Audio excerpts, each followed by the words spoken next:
Hello there guys, welcome back to Younes Talks Football, welcome back to a brand new video. I hope all of you are doing well today. This is video number 1 out of 2. This is your England-Slovenia preview. We're playing tomorrow against Slovenia, third group game for qualification to the last 16 and to find out where we finish and who we're going to be facing in the last 16. It's a very interesting state of affairs because going into this game, we've got zero confidence. We don't know what the hell's going to happen. It's not looking good, that's for sure. But we are going to make it through. We're not in danger. But the whole point about tomorrow's game is how are we going to finish and who are we going to face in the last 16? Because that's where the big money is right now. And why that's the case is because we need to top the group or finish third. Don't finish second. If we finish second, we are in big trouble. As Jose would say, I prefer not to speak. If not, I will be in big trouble. It is true. Big trouble. Because the way that it looks at the moment is if England top their group, we will end up facing whoever's finishing third in Group D, E, or F. Right? So you get a third place team. And right now, if we were to do that right now, it would be either Austria, Slovakia, or Czech Republic. So that's not the worst thing in the world, right? So basically, that's okay. If we finish second, we're playing Germany.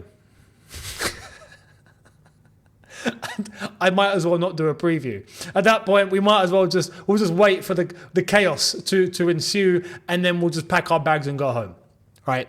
There's that. And if we finish third, then we could end up playing the winner of Group E, which wouldn't be the worst thing in the world because the winner of Group E would be Romania, Belgium, Slovakia, or Ukraine, right?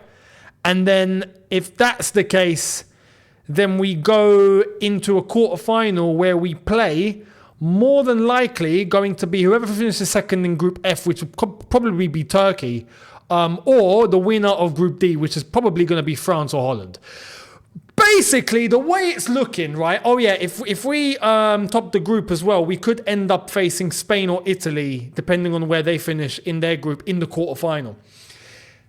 Basically, look, if we get to the quarterfinal, we're screwed. The way that it's looking for England right now, that's what it seems like it's going to be. So the whole point now, going into this game tomorrow, is what is Southgate going to do? Now, this is where I have a problem. Because we already have info on what he's going to do tomorrow. And guess what? Lo and behold, we're not surprised. We're not surprised. It's painful looking at this guy make a decision.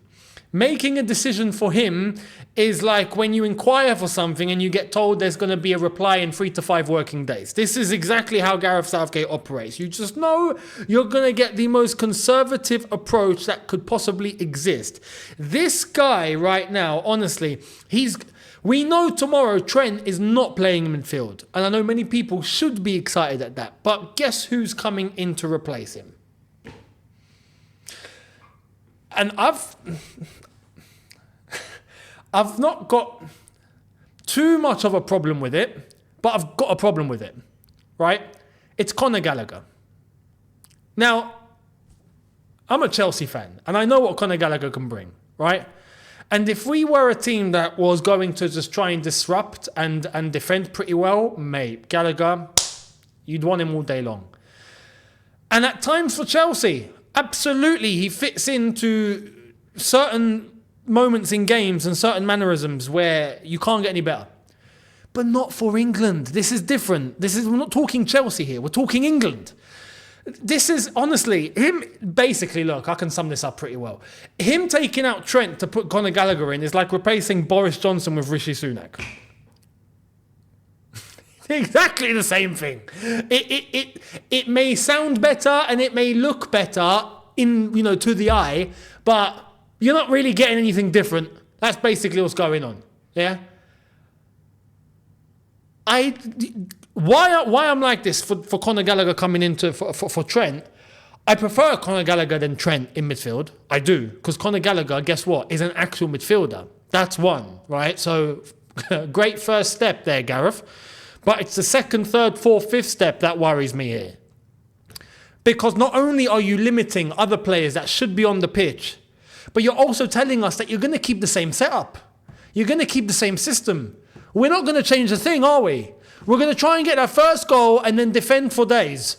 And then we're probably going to bottle it and then concede and then draw a game and then probably finish second and then go home against Germany. Why? Because you couldn't have the bottle to actually give the England team what it needs. And guess what? It's not these players that are the problem. This is also another thing I have to address this. The mentality in the England team is wrong too. It is. We're getting players doing interviews and coming out and talking about the criticism that they're facing. What has Gareth done to you guys? What has he done to you lot? This past week, Harry Kane's had to respond to Gary Lineker's comments. Declan Rice has had to come out and talk about ex-England internationals and their comments. Hang on. Why are you going after them?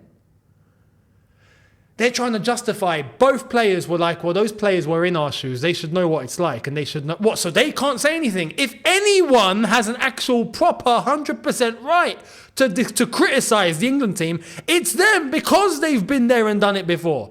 But they've come from a different generation. It's apples and pears. You can't compare the team of the 90s with the team of today.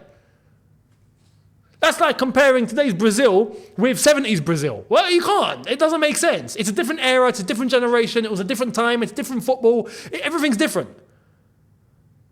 But if anyone actually has the right to be able to tell you how it should be, it is them, because they've walked the path. But now we're going down a route where you can't be told from people that have been there and done it because they've been there and done it. What kind of twisted logic is this? This is mad. This is mental. But on top of that, the way that it's been framed, these players believe that they're the ones being criticised here. So Harry Kane, for example, or specifically Declan Rice, he really took it personally. I want to ask, you really believe all of this criticism is to you? You've misread the room here, lads. You really have. We're not blaming you. We're not blaming the players. We're not blaming you guys. It's not your fault. We know it's not your fault. It's Gareth Southgate holding you lot back. That's our problem here. We know that you guys are an incredible team. And I've said this. I said this last time. We've got the best squad in world football. Alongside, and I will say France, and some people did mention, and I do stand corrected, and I agree, Portugal are in that mix too. On paper, the squad, absolutely, they're there. But no one else. The squad, on paper, you look at that squad, we got the best in the world. Alongside France, and you can say alongside Portugal too. Without question. So we're not blaming you lot. We're not blaming the players. It's not your fault. You lot are playing with your hands tied. That's what you're doing. So I hope you realise that. Gareth may be a very nice guy. And this is why I said prior, this isn't personal. I'm not saying anything personally. This isn't a personal attack on Gareth Southgate. He's just not managing this squad properly, guys. It's obvious. In what normal world is it okay, and everyone, even the non-English lot can see this, to score and then park everything and decide to defend from the 15th minute? I mean, what kind of logic is that? And it's not just defending. Like I've said prior, I'd be okay with us defending if we were a team set up for a good defence. We're not a team set up for a good defence. We're a team that has an outstanding attack that's playing with their hands tied behind their back and aren't being given license to go out and attack, especially after they scored the first goal. Even Kyle Walker was saying, oh no, going and scoring 3 or 4 goals, that's not how football works. Hang on, you play for Man City. What are you talking about? You play for City, mate. What are you talking about? What is this? It's like we're trying to cover everything with sand and pretend it's not there. And this is the mentality. It's not going to help anybody. It's just not. So we're expecting the same thing against Slovenia. We really are. We'll go through. Yeah, we'll get to the last 16, and then God forbid who we play. based on where we finish. And if we get to the quarterfinal, might as well make our bags ready. At this rate, might as well make our bags ready. So I'm going to show you what I would do. I'm going to show you what I would do for the starting 11, and then I'm going to tell you what's going to happen, right? So let's get into it. Here's my starting 11. Let's get into this. So in goal, of course, Pickford, without question. He's actually been decent. Fair play to Pickford. He goes in goal. The defence for me, the centre-backs can remain unchanged. Stones and Mark Gurhey. Mark Gurhey's actually been quality, so fair play to him. Right back, I would stick with Kyle Walker. But can I just say, if we are going to play Trent, right? And this is another thing. I saw, who was it? Was it Declan Rice? Coming out and defending Trent, saying he's one of the best players he's ever played with and all of that. Again, we get it. I'm not saying Trent's rubbish. Trent isn't rubbish. Let's have this right. Trent is not a rubbish footballer. But he's not a midfielder. He's a right back that can invert. Big difference. He's not an 8 or a 6. What are we doing? But we're trying to defend this logic. Can we say it as it is, please? If Trent were to start and he starts at right back, right, I won't be against that. I will have one worry though, is that because Trent likes to invert and he does get himself forward quite a lot, we might be exposed defensively, and everyone knows that that's been Liverpool's problem from time to time too. So let's not pretend that can happen, or that can't happen. So I would stick with Kyle Walker because he can bomb forward, he is powerful, he is quick, and he does get back in time. So that's... You only protect yourself defensively that way. So I would stick with Kyle Walker. The left-hand side, look, I wouldn't be against Luke Shaw playing if he's fit. I don't know the status of Luke Shaw. Is he ready or not? So if Luke Shaw can play, I'd play Luke Shaw. If not, Trippier has to play because we got no one else. So that's that. Now, this is where we get into the meat and potatoes, right? It's so obvious for me to play Declan Rice in a 6, yeah? And then play Jude Bellingham in an 8. And then ahead of him play Phil Foden in the 10. And I will say that just for the Slovenia game. Because I have other ideas, but I wouldn't be against what I'm about to say. I would put it up in this sort of setup. Is that such a bad thing? Is that so controversial? Does that not make sense? People think, oh no, but that would just mean Bellingham will go forward and he won't come back then. Well, he has to come back. If he's box to box, he has to come back. He has to aid Declan Rice. And he does have the legs and the talent to do that. Instead of playing as a 10. Play him as an 8. Tell him to come a little bit deeper, but he does still mean he's box to box. He can go from box to box. That doesn't mean don't attack. So I would happily do this, where he gives Declan Rice that support, but he has license to move forward when the team is going forward, which should be most of the time. And Phil Foden central. Phil Foden cannot play on the left again. I think we've covered that one. He has to come in central. I would be happy to play Cole Palmer in the 10, but Phil Foden has to play in the 10 because he can't play on the left, right? So I would play Phil Foden for tomorrow down the middle. So what does that mean for everyone else? Well, I think it's basically pretty clear. Anthony Gordon goes on the left. Without question. He's been one of the disrespected ones. Anthony Gordon, how he's not played a minute yet, I don't understand. Did he come on in the first game, actually? He didn't, did he? I've got my brain twisted because this is what England have done to me. But Anthony Gordon absolutely starts on that left-hand side now. He's got that position nailed on with his name on it because there's no one else. And let's be honest here. If Saka is carrying an injury, or he's coming out of an injury, or he's struggling with recovery and he can't go 100%, well, don't play him tomorrow.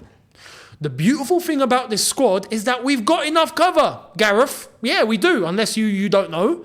We do have enough cover. So on the right-hand side, it's an absolute no-brainer. Cole Palmer plays 90 minutes tomorrow, and if he doesn't, you are a criminal. Honestly, you are a criminal if Cole Palmer does not start tomorrow on that right-hand side. Give Saka the rest then. Let him not play for one game. We're through. We're through, right? And it's the result that matters, right? So if we're through, give Saka some rest. Don't play him. Don't play him. Let him come back for the last 16. Cole Palmer plays tomorrow 90. And let's see what he does. Now, in future, I wouldn't be against having Cole Palmer in the 10 and having Saka on the right, of course. And then that would have to mean we've got to make a decision between Foden and Anthony Gordon. Or Foden and Palmer can rotate down the middle. But don't put Bellingham in the 10 to jeopardise any of these players playing central. And that's what Southgate is going to do. And then up top, I would start off Harry Kane. I'm not saying he's rubbish or he doesn't know what he's doing, but if England are playing in the way we should be playing, Harry Kane gets involved 99% of the time. Because we are constantly in the final third. And if we're constantly in the final third, well, Harry Kane's involved. But we don't do that. We score one goal and then shut shop. Call it a day. Don't need to do anything else, lads. Let's just sit back and low block it and do nothing for 80 minutes.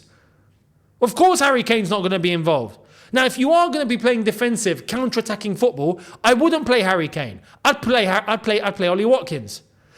But I would start off Harry Kane, and then later on we can make a judgment, and if Ollie Watkins comes on again and looks bright like he did in the last game, then cool, we do that. Not a problem. But this is a no-brainer for me, but we know Gareth Southgate's not going to do. So let me fill you in with what he's going to do. But that is my starting 11.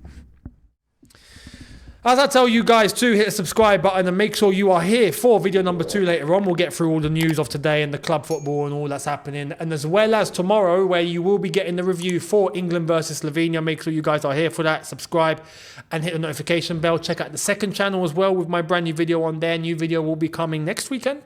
Or this weekend coming up, basically. I'm going to tell you my prediction.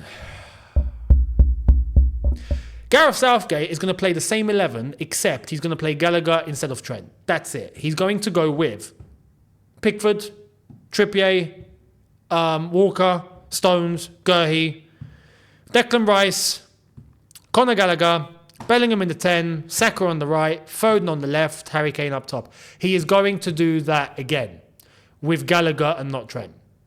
Bet your house on it. Bet your house on it.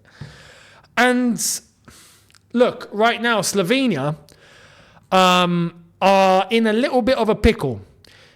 It's England 4 points, Denmark 2 points, Slovenia 2 points, Serbia 1 point. I expect Denmark to beat Serbia.